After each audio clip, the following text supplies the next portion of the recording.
Evan is a mindset transformational coach, Coach Masters Academy Program Director, ICF Coach Trainer, and host. He is continuously empowering others by bringing out the best in them through his programs and workshops.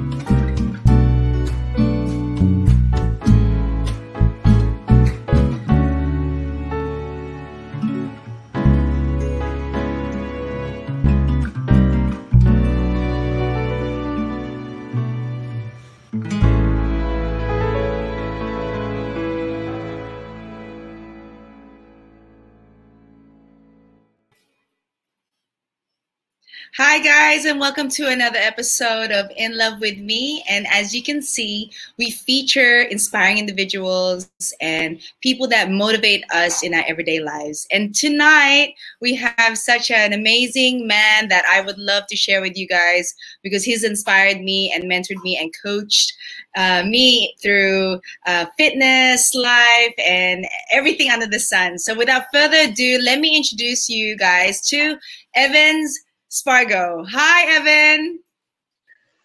Hi, Mafae. How are you? Good. Thanks for joining me all the way from Australia, right? That's where you are right now? I am. I'm in Melbourne, Australia, and it's a pleasure to be on your show. I've been watching your series, and it is very inspiring, especially through these times. So I'm very excited. Thank you, Evan.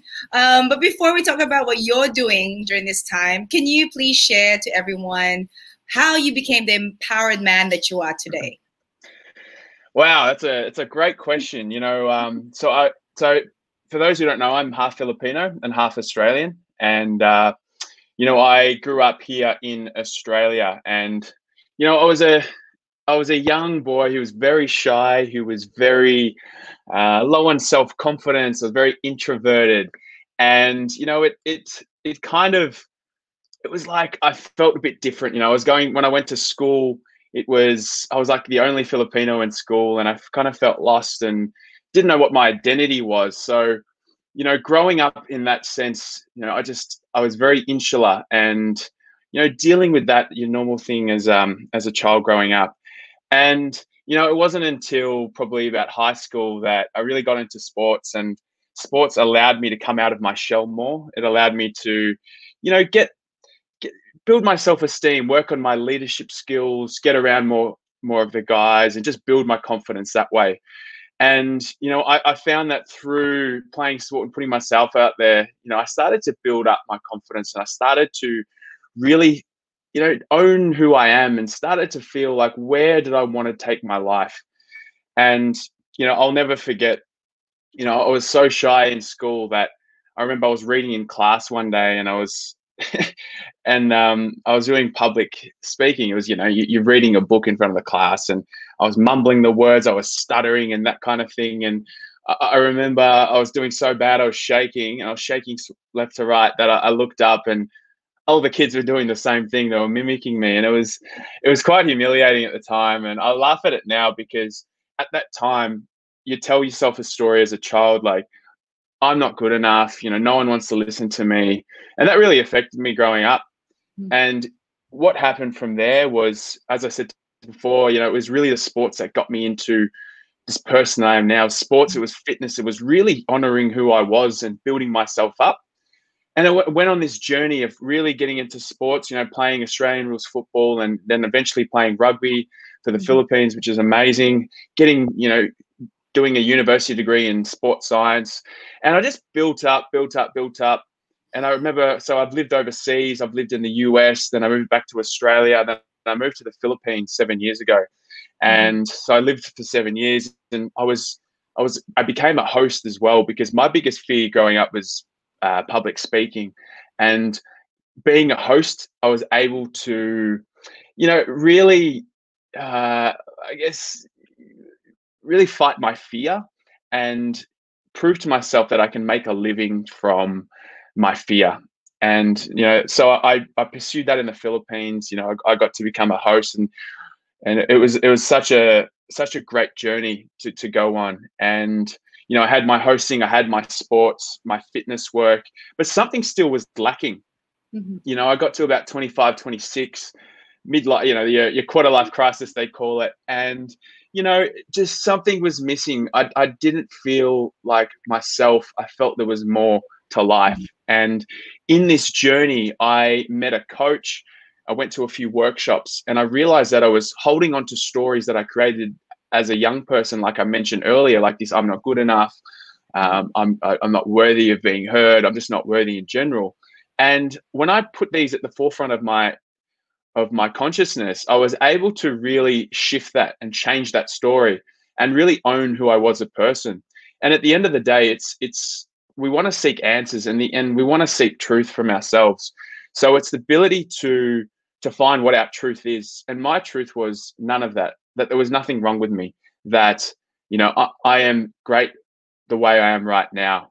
And that really just opened up doors for me. And when I was able to really live in my truth and believe that, I knew in that moment, I felt this freedom that I want other people to feel this freedom too. So it was in that moment that I decided for the rest of my life, I want to help others feel the freedom I just did. I want to help others do the inner work that will allow them to feel free to be the person that they want to be and really honor themselves and their truth. So I went on this journey of becoming a coach. And so I went with Coach Master Academy, did my coach training with them. And, it was really tough at the start. I found it so challenging. And, being a sportsman and high achiever myself, it got really frustrating. But I kept at it.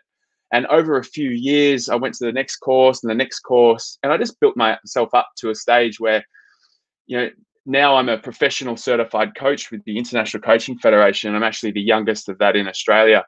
And, I'm really honored to hold that. And just shows that when you find something that you really love that contributes to other people and you really own that, that's what really made me blossom to who I am. And that actually led me to Australia. And now I'm, working with Coach Masters Academy as the program director in Australia to bring this program into Australia because I believe in it so much.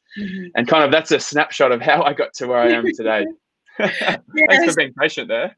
No, it's okay. I love hearing stories like that. And of course, I've been with you here in the Philippines, and I've seen you gone from sports to even modeling and hosting, and even training us weekly at the gym, with your circuit training that really helped.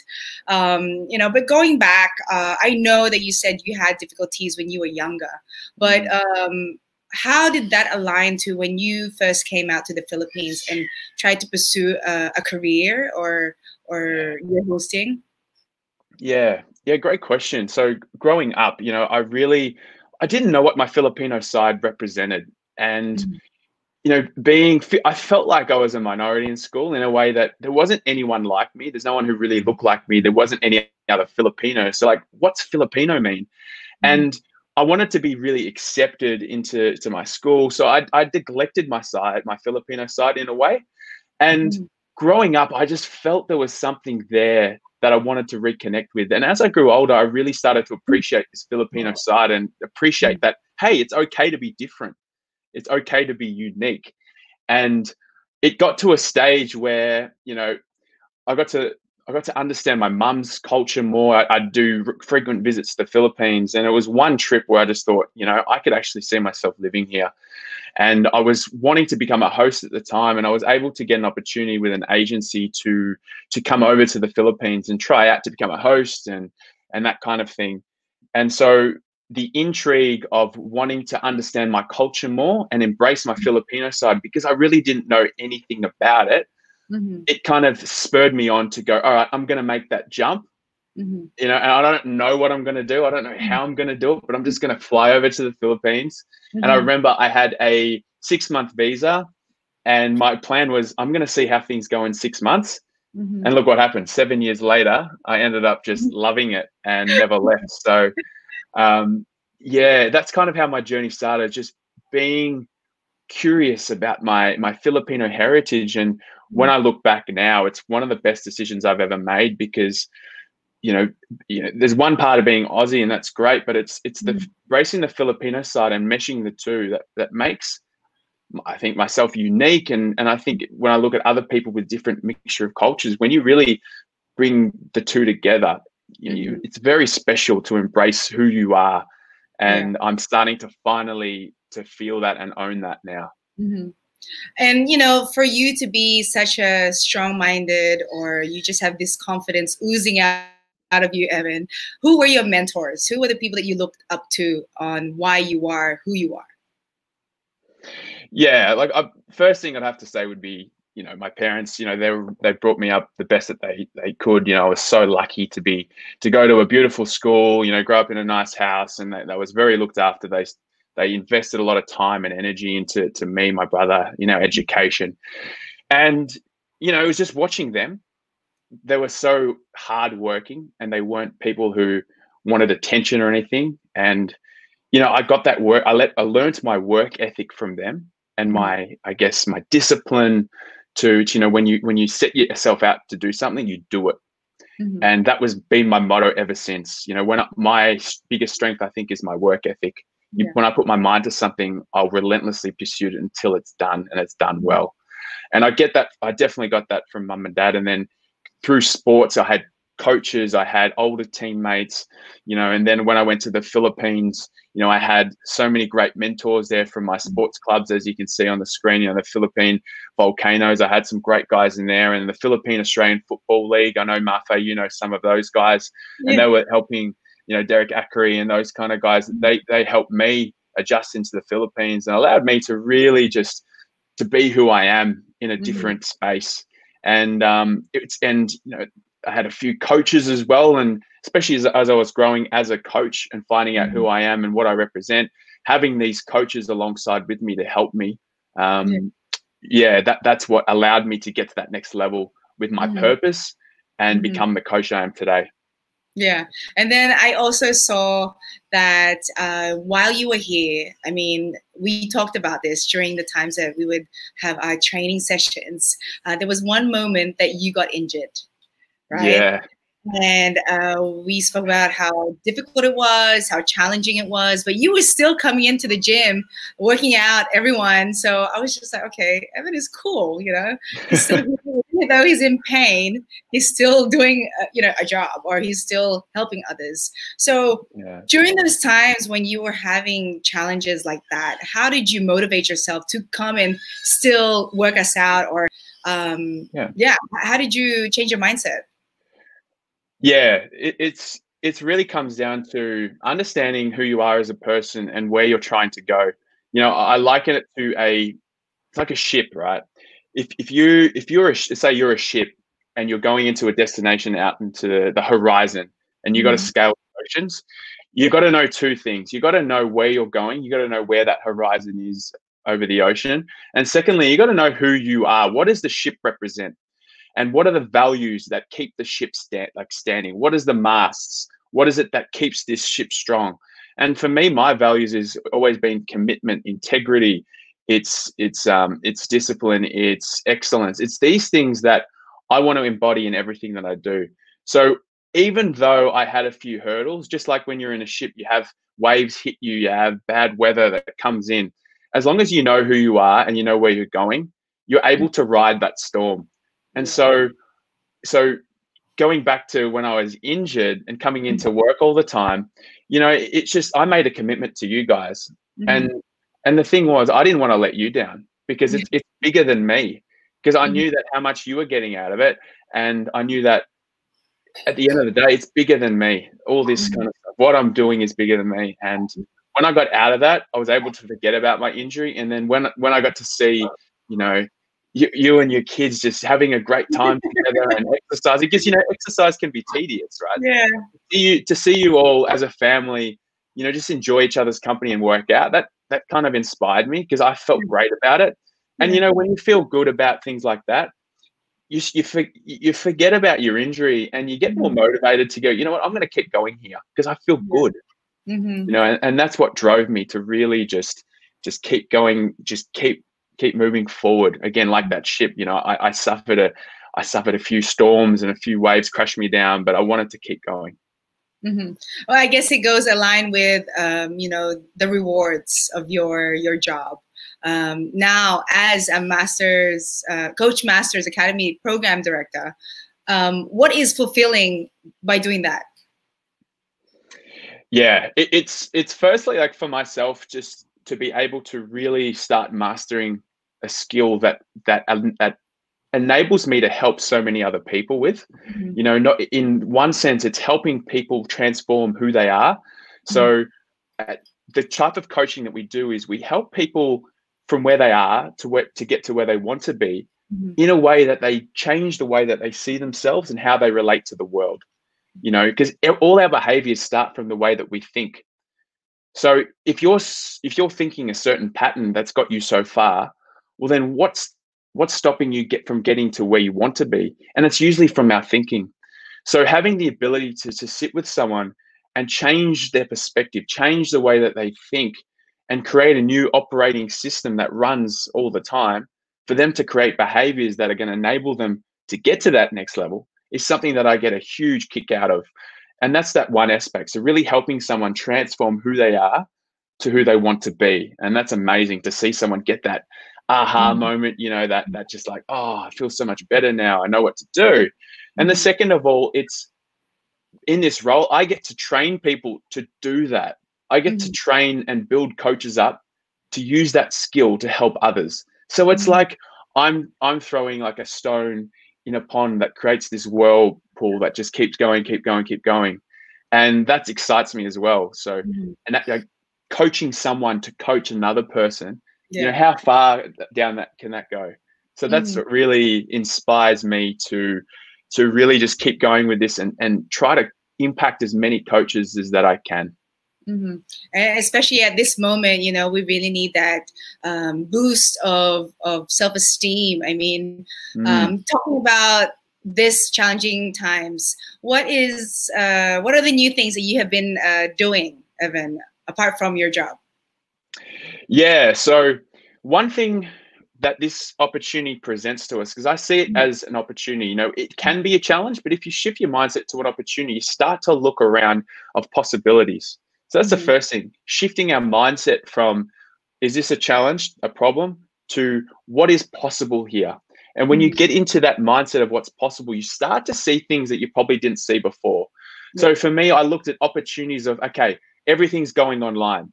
And that's something that I can see you have done, Mafae. You know, you've seen an opportunity to go online, and in doing this, you've been able to reach more people. You've been able to get more, you know, inspiring figures to come on and share their blessings, share their positivity to the world. So you've recognized an opportunity, you've gone for it.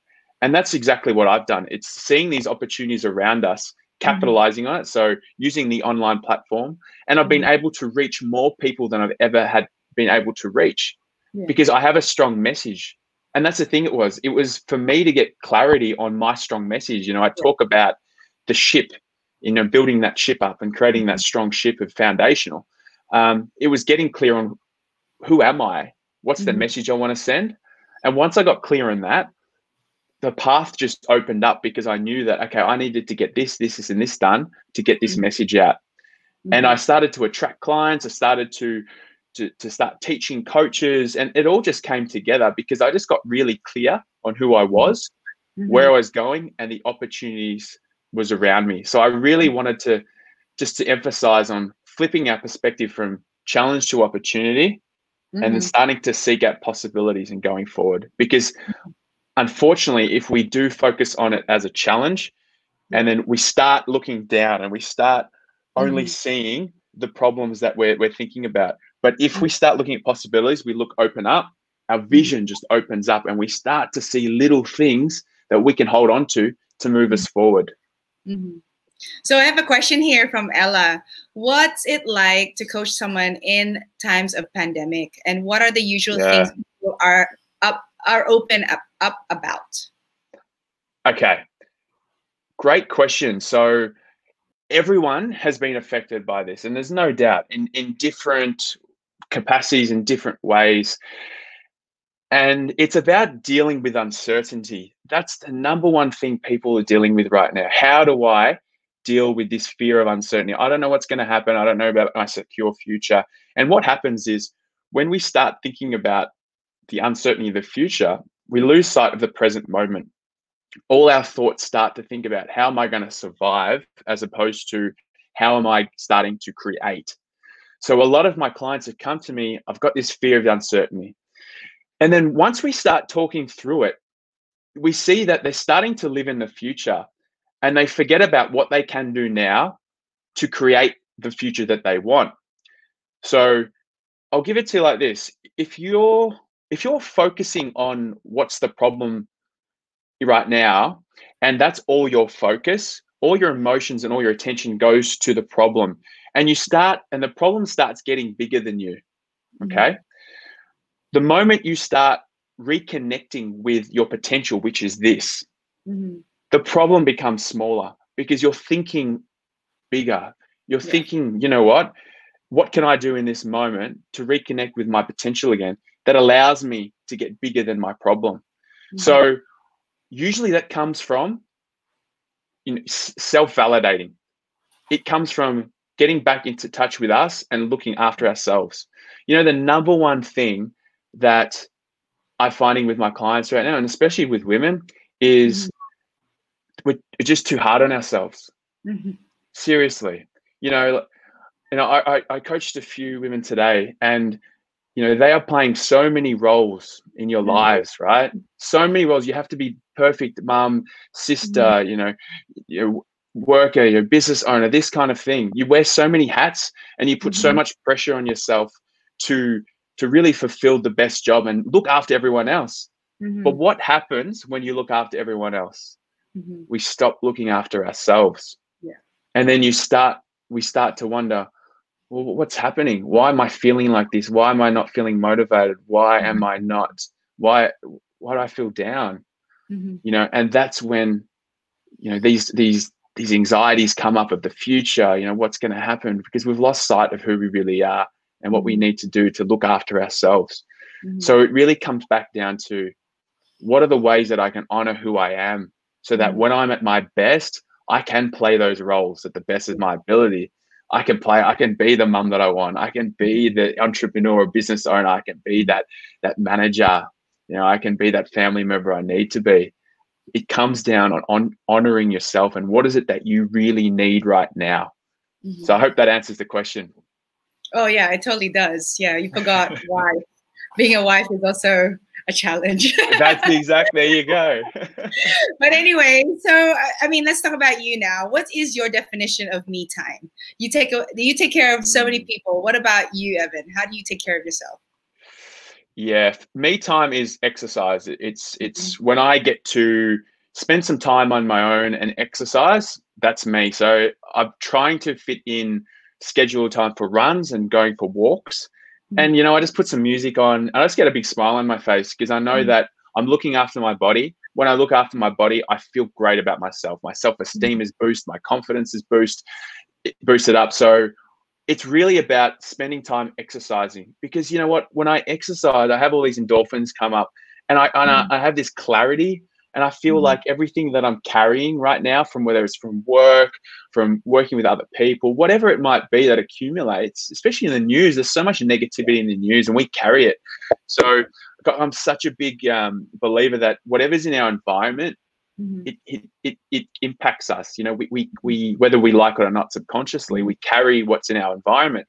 So being able to go for a run or hit the gym or something on my own, I'm able to let go of that. It's kind of like, all this weight just comes off and I come back, I'm clear, and then I'm able to bounce back and work at my best, working with people again, digging deep and finding the answers that I'm looking for to get to the next stage.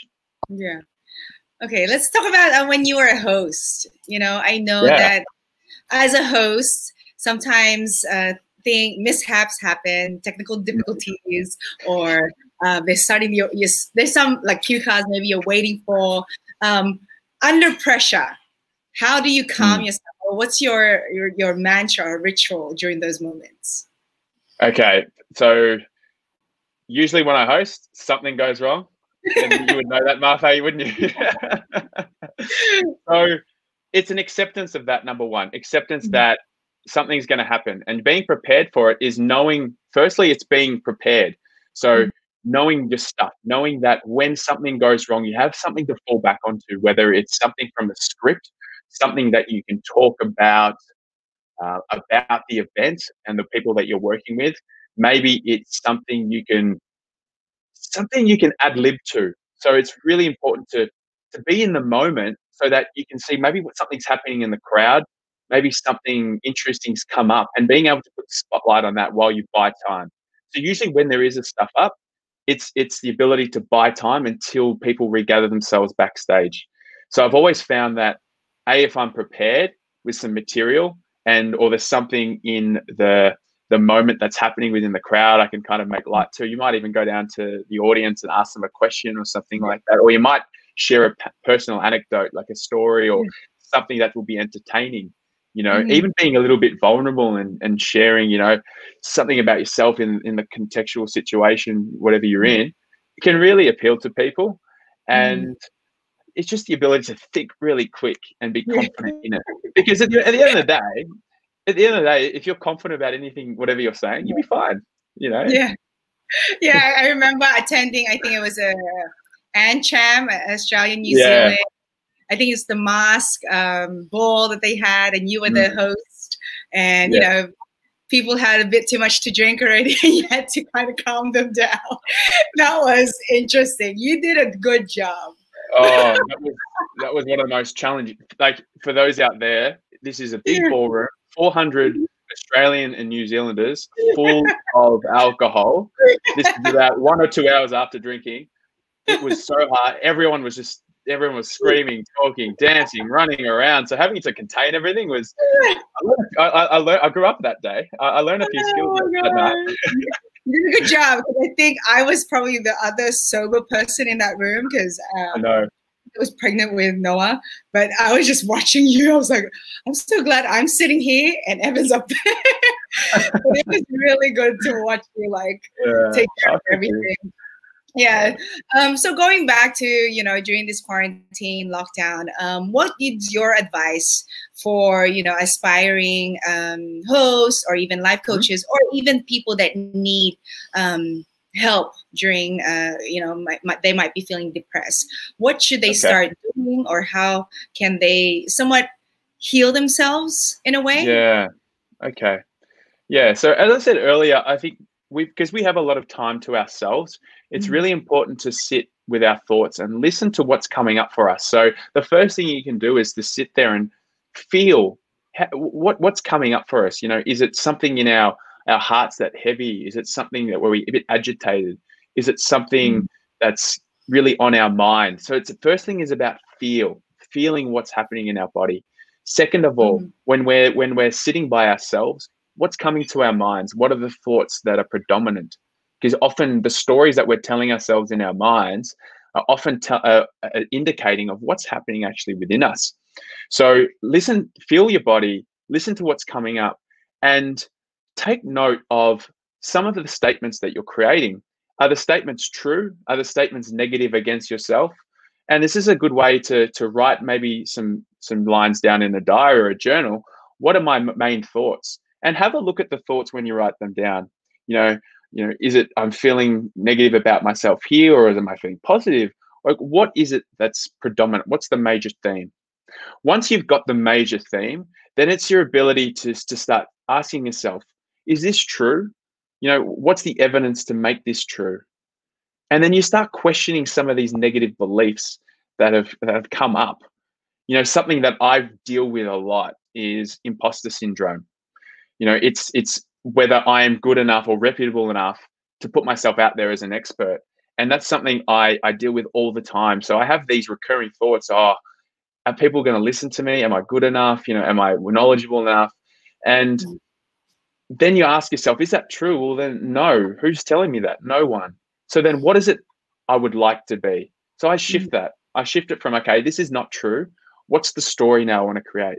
Well, then the story I want to create now is, yeah, I am good enough. I work so hard to get where I am now, and I have knowledge that can help the world. I have knowledge that can help other people. And I think in that positive intent, we can hold on to that and start creating a plan for us to really honor this new belief and honor ourselves. You know, we are good enough. There is nothing wrong with us. And when we start believing that, we start creating opportunities for ourselves to flourish. What is your unique gift out there? You know, what is it that you can do that no one else can do? What's something that you're so passionate about? And once you've realized that, you start looking at ways to utilize that.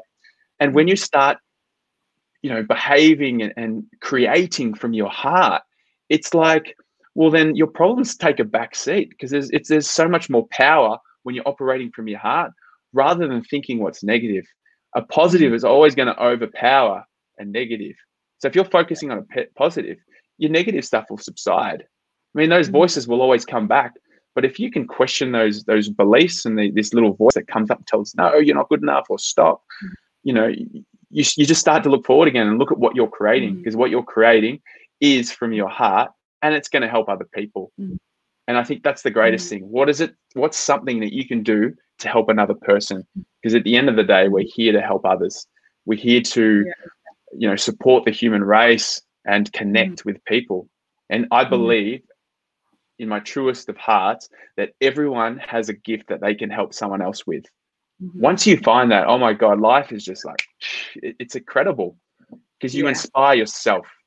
You inspire yourself when you see someone else positively affected and impacted by you.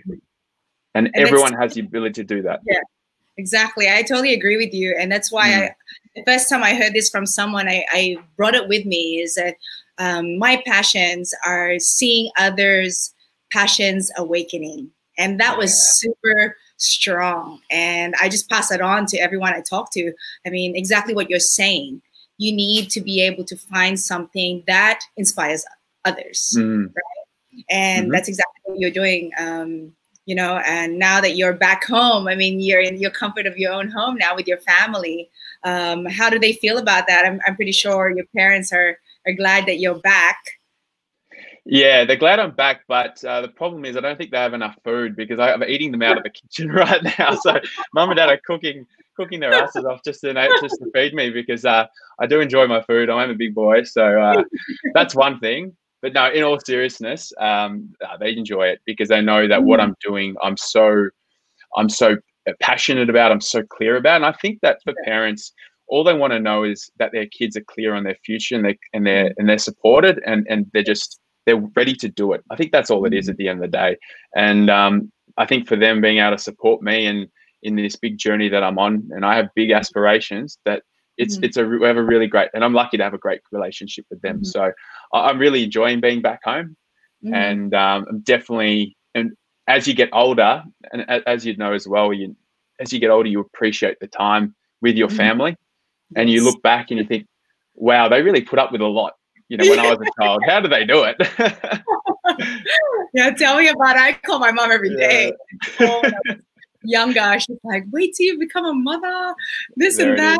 I'm like, yep, I'm calling you now. Saying hi to my mom, who's always supporting me. Hi, Mom, for watching all the way from Sydney. You're in Melbourne, she's in Sydney. Amazing. My brother, Izzy, hi, Izzy. Thanks for tuning in. So with that, what do you miss about the Philippines? Okay, so in Australia now, it's winter. Oh my God, I miss the hot. I miss the heat. I miss the tropical weather. I'm already hating it. I'm wearing jumpers, long sleeves, pants all the time. I used to wear shorts and t-shirts everywhere. You know, it was my favorite thing in the Philippines. But I really miss the beautiful friends that I had and that I got to work with. Like, you know, yourself. You know, you have such a beautiful family who I got really close to. You know, guys like, you know, Ian, a really good friend of ours, and then, you know, the footy guys, the rugby guys. I miss the social part of that, because these friends are friends for life and helped me become the person who I am. They were with me in that journey, and that's something you'll never forget. And I think at the end of the day, it's really that. It's really the people who you surround yourself with. You know, you're the product of who you are with. And I really, you know, credit them for being there for me to help shape who I am. And so, number one thing, that's what I miss. And I think because we somewhat had the same, you know, wave path that we went through. Like we all came from outside of the Philippines, and we decided to move to the Philippines to reach goals or careers. For you, what would you advise Filipino Australians who would want to out the Philippines? What should they do? Yeah. Number one thing is get over to the Philippines and reconnect with your family. And I'm sure you're going to have 20, 30 cousins. I mean, most of us do, right? You know, that we have such big families, and get over there, spend time with them, you know, learn about them, sit with them. And you'll notice that one thing about the Filipinos, they're just such beautiful people, you know, just to sit there with them. They enjoy the simple things, and they want to do everything possible, you know, to accommodate you. And when I reconnected with my beautiful family, my mum's family, you know, just sitting with my aunts and my uncle and my cousins, just watching, it was just beautiful. It was such a nice moment just to see all the energy. And, you know, there's not a lot, you know, to be fair, but what they make the most out of, it's incredible. And everyone brings a smile to your face. Everyone brings this amazing energy, and you just feed off that. And you remember that it's the small things in life that accumulate to make that makes us happy. And so that would be my first thing. Reconnect with your family, and then spend some time over there. You know, not just 1 week, 2 weeks. Spend like a month or two, or even longer, and you'll find that you'll connect with other people who are like us. So one of my favorite parts about going to the Philippines was I never met a half Filipino when I was in Melbourne. You know, it just never happened. So when I got over there, I got to meet a lot of other half Filipinos, whether they're Australian, American, Canadian, UK, wherever they're from. It was like, hey, I see you, you see me, we're like the same. And then we connected straight away to know that, hey, we went through the same thing, we're very similar. And I really enjoyed that, you know. And some of my closest friends are Filipino, half Filipinos, right, from Australia or from America. And they're just awesome guys, and they've got big hearts, but they've still got the Western exterior, and it's just so cool to connect with them. And so that would be my advice: get over, spend time with your family, and also start connecting with people like yourself, and just get yourself out there. Yeah, and exactly, that's what you did. You're great at networking, Evan. That's the one thing that I thank you. Because it does take a lot of courage to really spend time in a place where, like for you, you did not grow up here, but at the same time, you still made, connections with people that you just met. And, you know, I think that's very key in advising other people from, let's say, other countries who want to come here, Filipinos that grew up in other countries and not familiar with the culture. I think, you know, you just have an open heart, have to have a positive mindset, because it is somewhat, you know, you need to be patient. You have to have like, you know, determination on, like you said, goals. You know, the reason why you want to meet people is because you want to create opportunities for yourself. Right? Yeah, really well said, Mafae. And I think you are one of the best at it as well. You know, I look at the workshops that you have held and these series, and the caliber of people that you've brought in. Not only are they, you know, famous or well known, but they're just good quality people. And I think that's so important. And if you come to a new place, the first thing you need to do is to network, and do it with a positive intention. Not like, what can I get out of this? But how can I create a connection that's meaningful? And then the more meaningful connections you make, people will start introducing to more people, and you just get your foot in the door. And that's exactly what I did. I went in there with no expectations, wanting nothing from anyone, and just wanted to make some good friends. And it all started from that. In the Philippines, there's so many opportunity out here. It's a matter of being at the right place at the right time, and also with the right people, right? So with that, Evan, before we wrap up, please give your words of wisdom to everyone as a life coach, or as a person who's experienced a worldly traveling and meeting a lot of people in the world. How can you give hope to everyone right now who want to follow your footsteps? Yes, please share.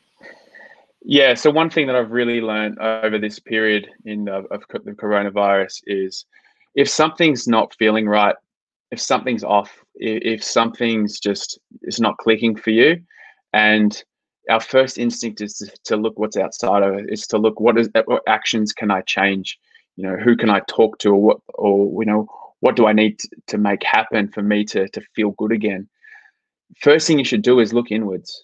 Look in what is actually happening within me. You know, what am I not clear about? I'm such a big believer on clarity is the key. Clarity is the key for our well-being. Being clear on who we are and who we want to be. Being clear on how we want to feel. Being clear on where we want to go. And sometimes you're not going to know where you're going to go. But finding clarity in a direction and then just going forward is all you need to do to start, is to move forward. Because if you just stand around looking and waiting for something, that's why you're kind of feeling the way you're feeling, or you're feeling a little bit down. You got these negative. Number one, get clarity on who you are, where you're going. And once you get that, then you know what you stand for. And then when you start moving forward and, the rain comes in, you get knocked down and you get all these obstacles, you're able to get up because you know what you're made of and you know where you're going. So guys, get really clear on who you are, where you're going. And then from there, it's how can I support that? How can I honor that? Whether it's how can I fill my own cup first, as I was talking about before? What are the things that I can do to make me feel good? How can I be at my best self? What do I need to do to honor this?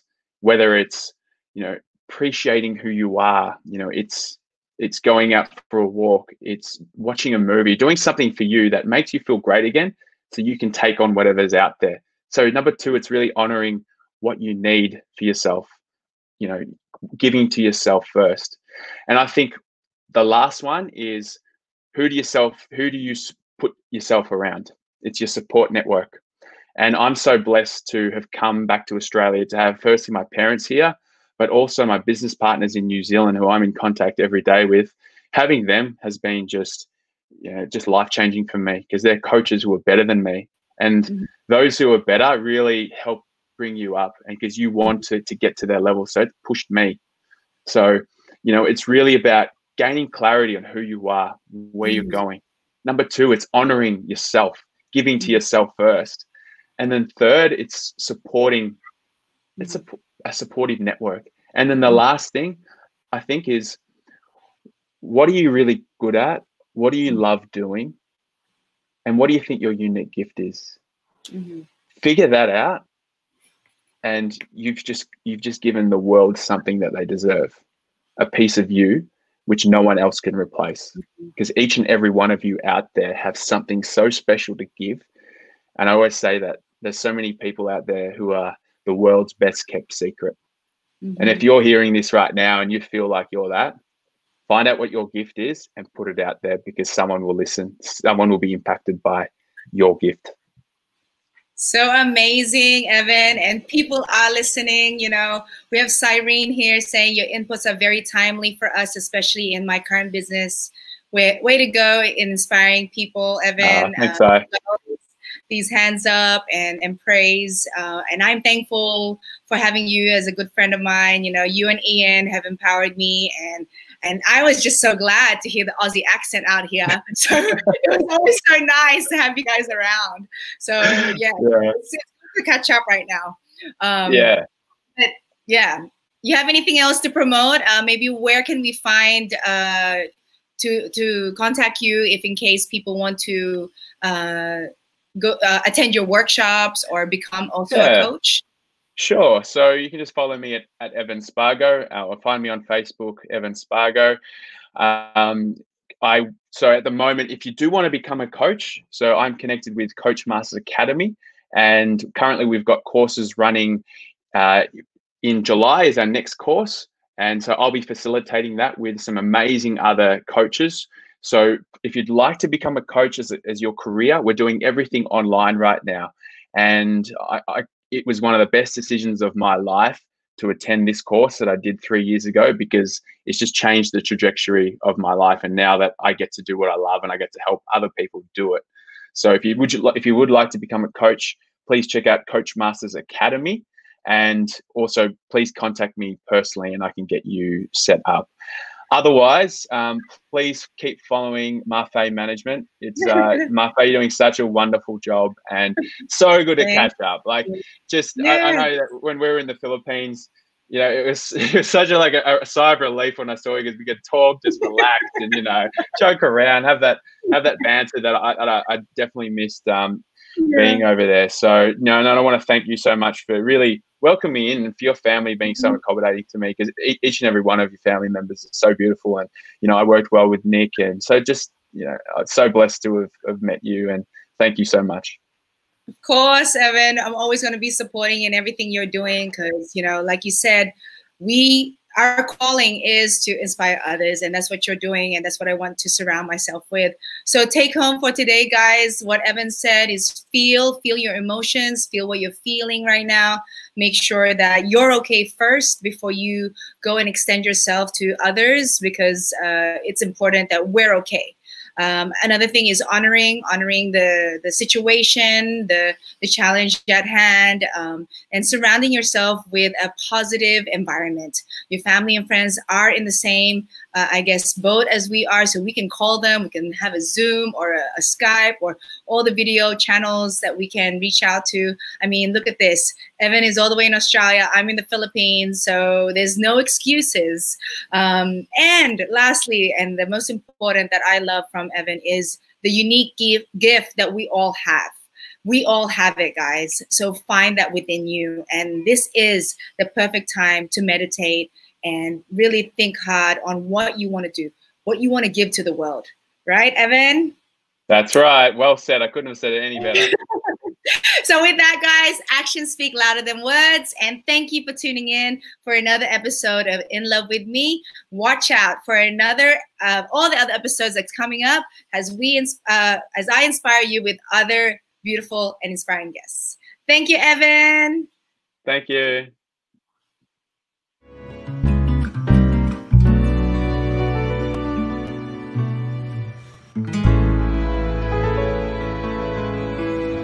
Thank you for watching In Love With Me series.